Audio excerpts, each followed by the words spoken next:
เป็นอย่างต้องเศร้าสางเศร้าเอาดีกว่าการสร้างแนวใดการเลือกเศร้าสางเพื่อการจัดเก็บสินค้าหรือวัตถุดิบเป็นทางเลือกที่มีประโยชน์หลายประการสำหรับธุรกิจแต่ว่าเป็นอย่างบางธุรกิจจึงควรเศร้าสางดีกว่าการสร้างเองล่ะไปเบิ่งกัน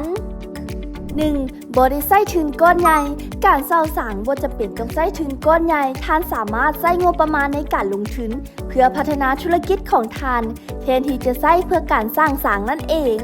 2. ใช้งานได้ทันทีบ่ต้องใช้เวลาสร้างการเศร้าสางสามารถใช้งานได้ทันทีโดยบ่ต้องรอท่าเวลาก่อสร้างช่วยประหยัดเวลาและเฮ็ดให้ท่านสามารถเริ่มประกอบธุรกิจได้เลยทันที 3.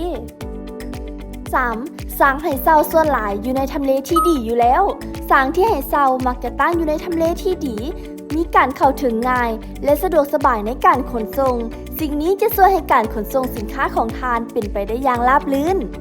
4. ย้ายได้ตลอดเวลาเมื่อธุรกิจต้องการการเปลี่ยนแปลงการเซาสางท่านสามารถย้ายได้ตามความต้องการของธุรกิจพอบางเทื่อเมื่อเดินไปสางที่อยู่ตอนนี้อาจบ่เหมาะสมกับธุรกิจของท่านตลอดไป